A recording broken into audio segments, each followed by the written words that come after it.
bring up a few words as a talking point today. It's from a writing that Master Dogen, who is the 13th century great Zen teacher, is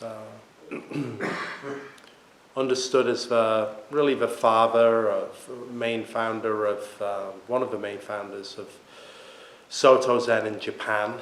That's the lineage lineage of Zen in which I practice. He studied in Japan and then extensively in China, and then returned to Japan. He felt that there was a deeper practice, a realization possible in China, and so made that difficult journey there and back in order to find the very best teacher that he was able to find. And he was successful in that effort. And then when he came back, one of the first fascicles, one of the first writings he did was called Fukan Zazengi in Japanese. It means the universal recommendation of meditation for all people. Or Zazen, actually, Zen meditation. The universal, not even a global recommendation, but the universal recommendation of Zazen. But that does make sense. It wasn't a branding exercise. I think he really meant that. And this was really just a couple of pages, guidelines for how to approach Zen meditation. Of course, here at Long Beach we have several different teachers or styles, right, experiences and trainings that we can approach meditation in different ways. And that's a benefit. There's a real strength to that, and that has a nice eclectic quality. It's varied, and I think that suits the feel of Long Beach and the area. You get a lot of different. It's a real melting pot of different influences and experiences, and it keeps things fresh. It helps us not confuse one way with the way. Right? That's a good quality. A downside is we might be like, well, which way is the right way of a way for me? Or someone may say something, and then somebody might seem to contradict what they said in the next meeting too. Right? But for each one of us, with a practice of meditation, a Dharma practice, I think it's important to really to trust your heart and your intuition and go where your affinity is. Where it feels right, and where your spirit or your sense of being feels most attuned to that line of inquiry. That's how, for myself, I ended up in the Zen school. When I first came across meditation, it was like a lay Tibetan group at a school, and I sat with them, but I realized my affinity lay more with the Zen school. So, well, outside of that, whichever lineage or approach is taken, more deeply, it's all pointing to the same realization experience, the same practice realization. And what is that? Even Buddhism in itself, like Zen, is a part of, somewhat distinct from Buddhism, but is a part of Buddhism.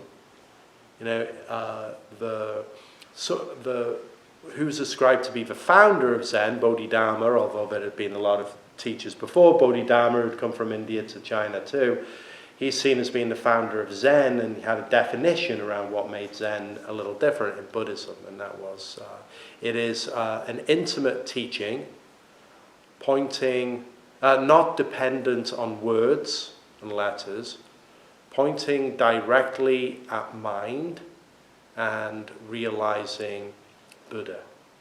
It's a pointing directly at the mind, realizing Buddha. Not dependent on words and letters, not dependent on a particular philosophy or a course of study. It's really a practice that all people, no matter the level of learning, can engage in.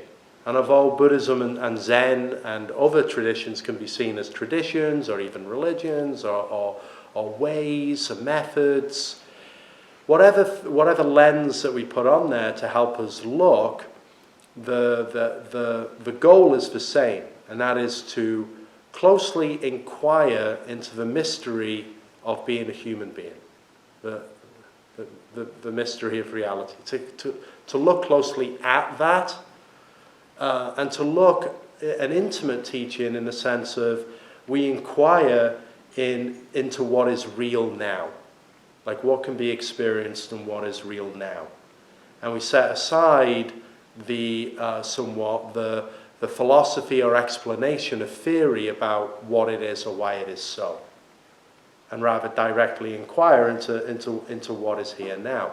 So if we fast forward to when Master Dogen comes back from China with his recommendation for meditation, a Zen meditation, he writes various things about which we needn't talk about now, about like how to arrange the body and a posture and how to sit and such.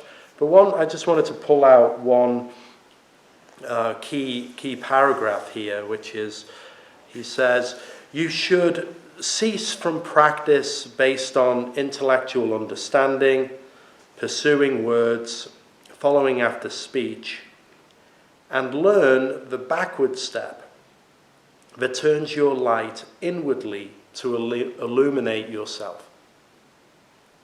Body and mind of themselves will drop away, and your original face will be manifest.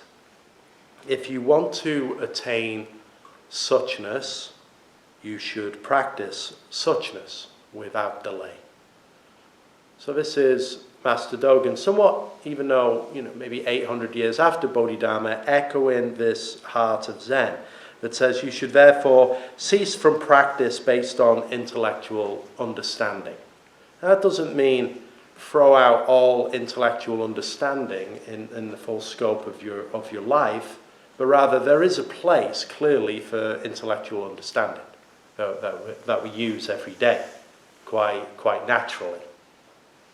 But intellectual understanding starts to break down when it's brought to Dharma practice, or the experience to this present experience.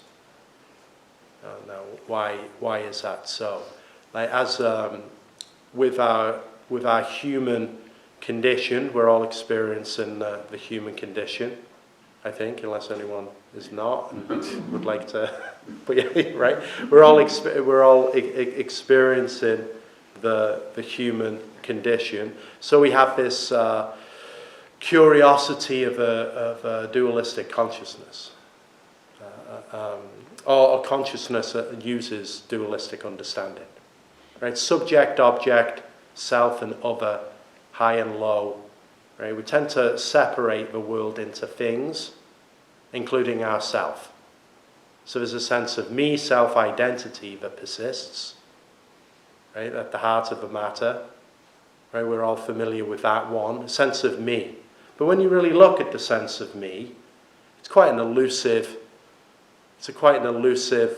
construct, right, who we are in our essence. That's like, we're a little different today than we were yesterday.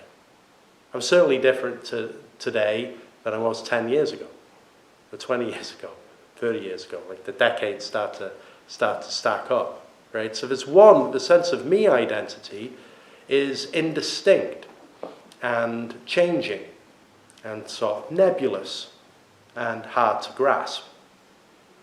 But while that sense of me is persisting, although it's not distinct, this experience of what Dogen calls suchness, of being in itself, always continues just as it is, without a gap. Right? So whether it's me right now, or me 10 years ago, or me 20 years ago, this experience, the world, is still the world. The reality is still reality. And it is just a curious, profoundly mysterious happening that we all appear as life. And we're all here now experiencing this. We can take it for granted in one sense and just be low. It's just another Sunday afternoon. We could look at it in that way. And yet, in reality, we have never been here before. It has never been this Sunday afternoon before. And its appearance, if you mark it in time and space, is fleeting and is never repeated. And we can spend a lot of time in intellectual study of this. I was indulging in some intellectual study of this. On the long drive down, I like to listen to podcasts often. I have this thing. If I listen to a lot of music, I tend to really get earworms for music. It's like I get a song in my head, and it'll just stay in there.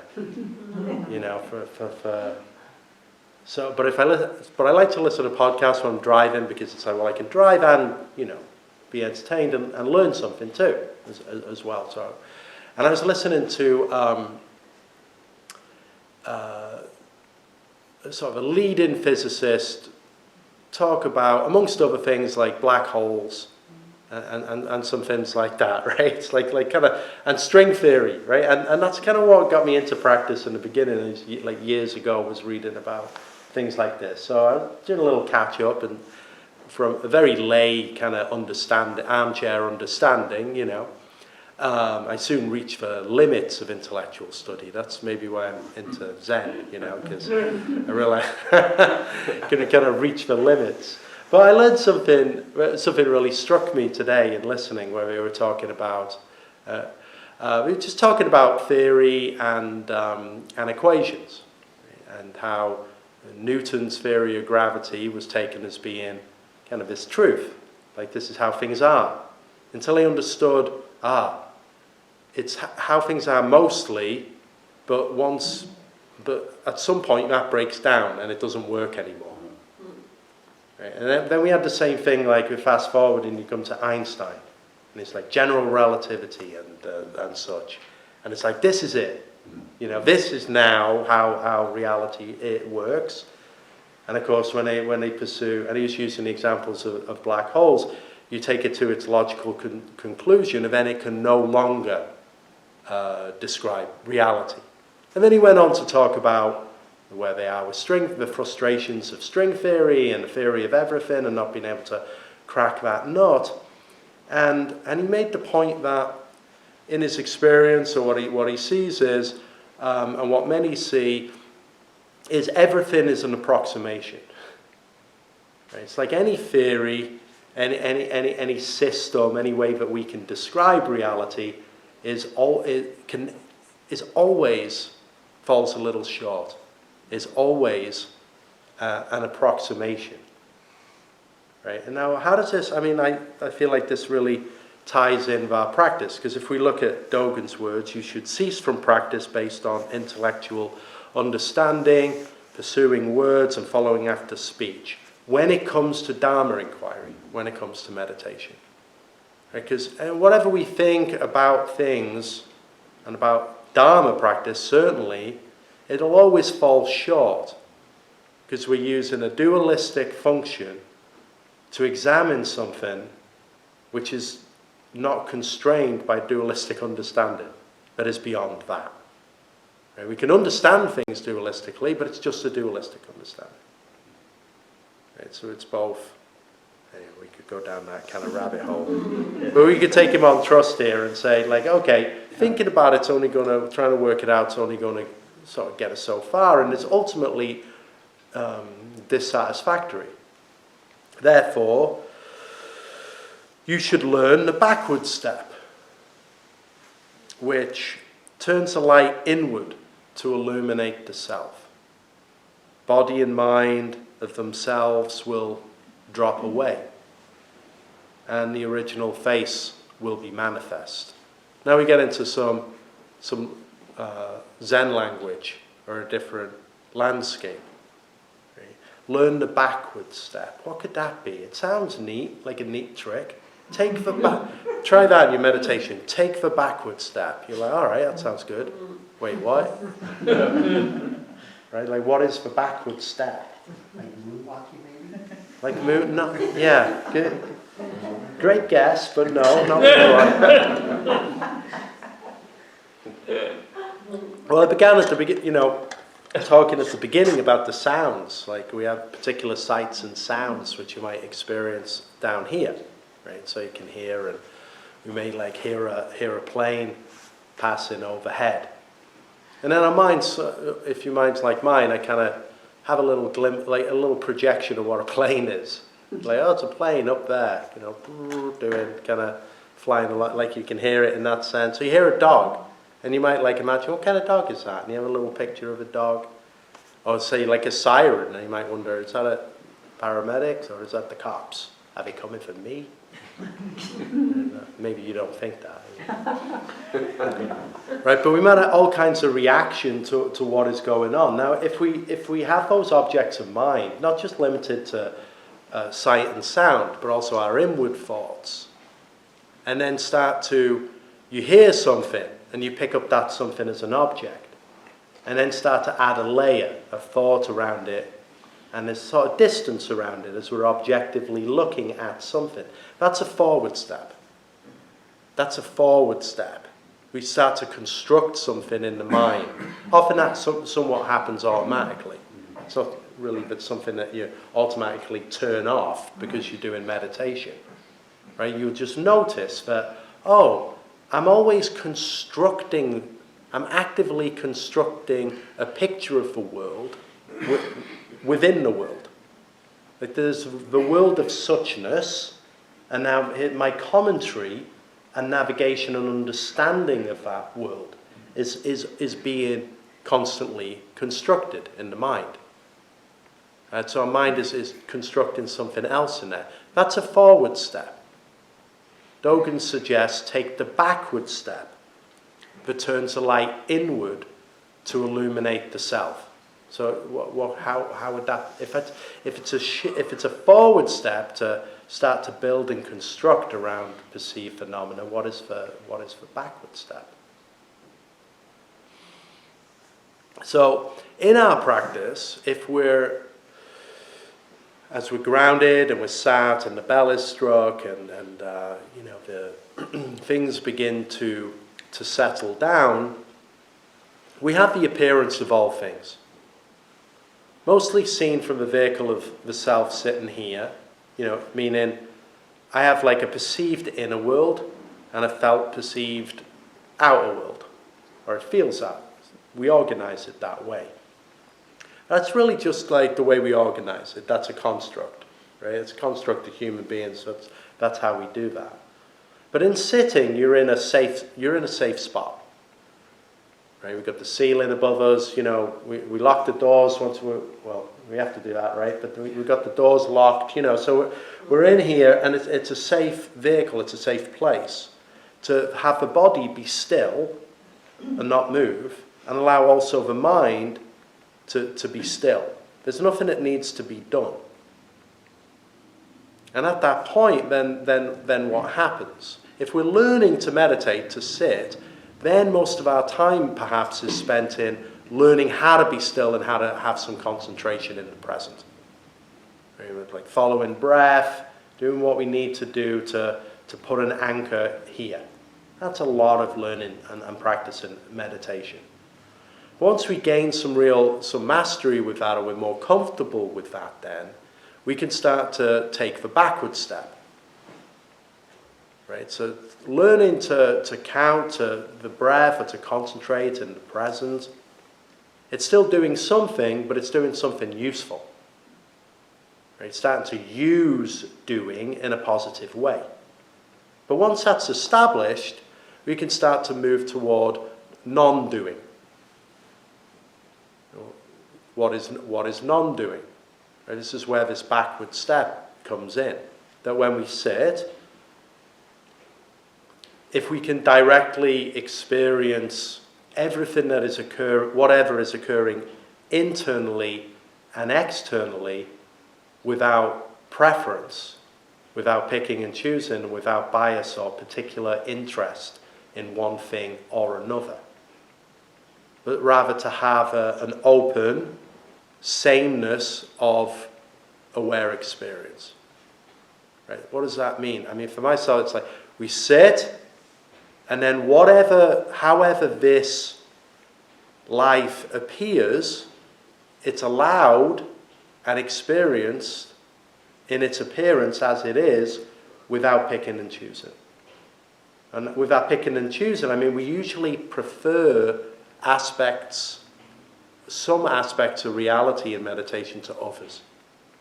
Like our own thoughts. That's a good one. This feels important because I'm thinking it. Or this thing feels important because I don't want to think it, but it's happening. Or we tend to have a tussle with our own thinking mind, often in meditation. Or somebody's cell phone may just be ring us off, but it's the do not disturb has not been activated, right? So you hear something like that, and you have a reaction. Oh, that should be off, Or the dog's barking, and then you think about your own dog, and so on and so forth. So a lot of this all of these things that are coming up, a lot of them will trigger a certain response. The key to meditation or to sitting is to be the watchful awareness that directly experiences it all without comment and without adding or taking away. So there's no wrong way to sit there.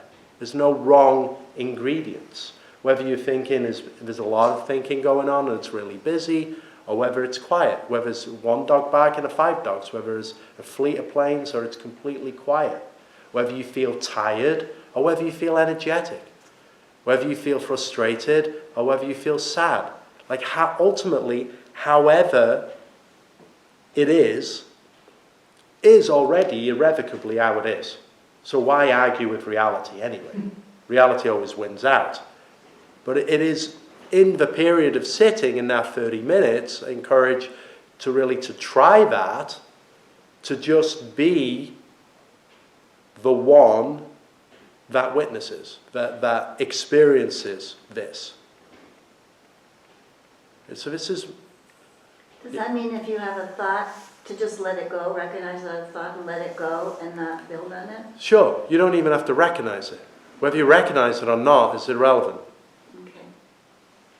Right? It's that this is what he says here. Learn the backward step, the turn to light inward to illuminate the self. Right? Rather than the light turned outward, what is this? What's going on out there? It's a light that's turned inward to all here.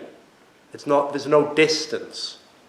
Whether there's a bark or a siren down the street a mile away, or whether it's the sound of a bell right here, or the movement of your own thought, it's not a matter of big or small or distance or time.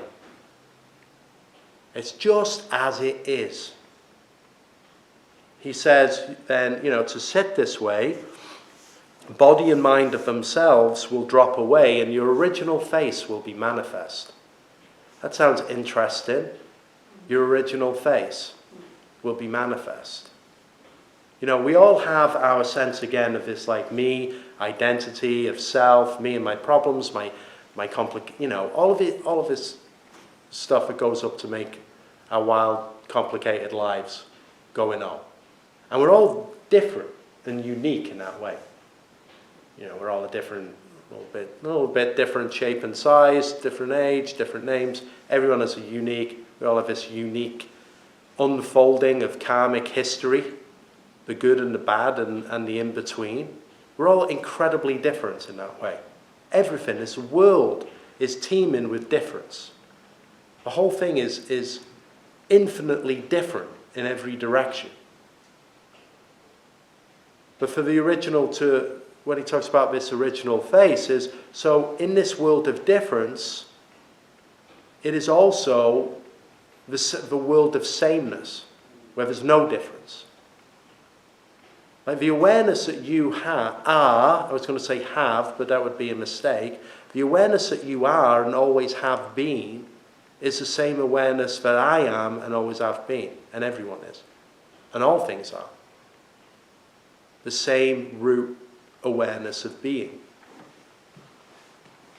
If we let go, even for a moment, of the endless karma of external perceived thought, external perceived phenomena and inward created commentary, and allow all of that to rest.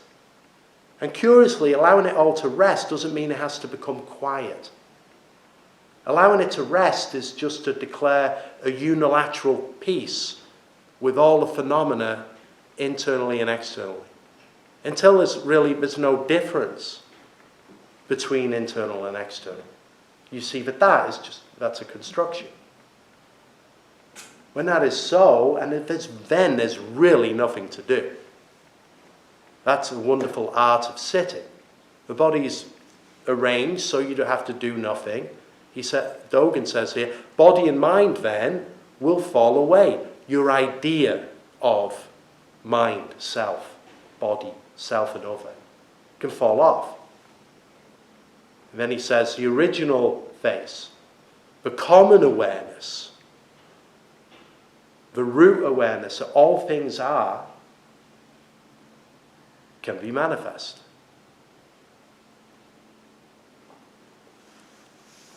And then he adds, and if you want to attain that then, and that's a good question, if you want to attain, because you might be like, I just, to be honest, I just came here to sit quietly for a bit, and then, that's what I want to do. That's like perfectly reasonable. But Dogen said, if you want to attain to suchness, what is suchness? No matter how this world is perceived in our minds, how our relationship to people, to the forms of things, the way that our personality is organized, when all of that is all a derivative of suchness. Suchness is this curious mystery of being. And to align with that, if you want to be a person of suchness, do you want to be a person that is just awake and aware and alive? Everything else is secondary, but there's always this awake, aware now. Presence.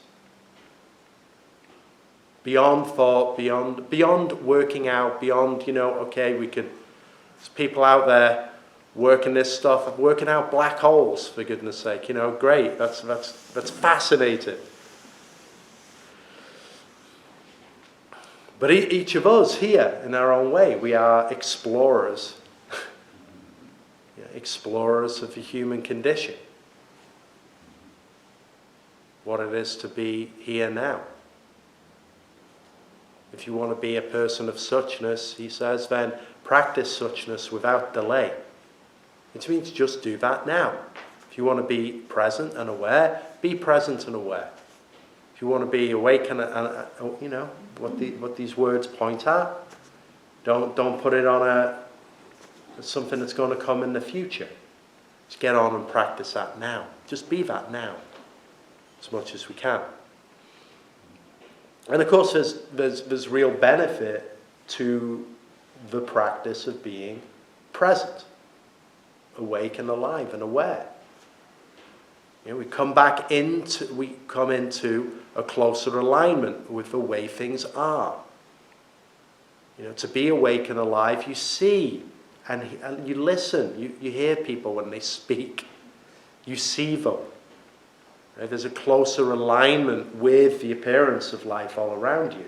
If you're present and engaged with that, then naturally your function is a function which reduces disorder and discord and difficulty and division and separation, and rather naturally promotes connection, wholeness, peacefulness, love, and kindness.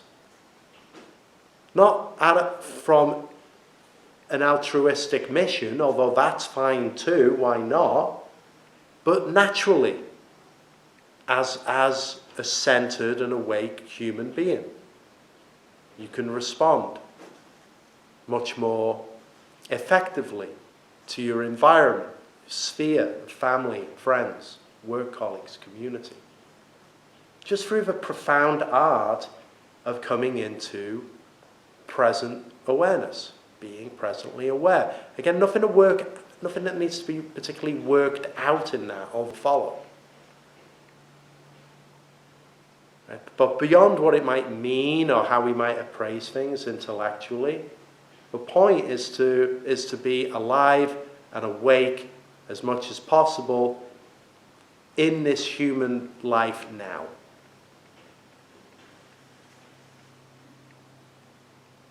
And when we do that, we let go of our long and difficult history.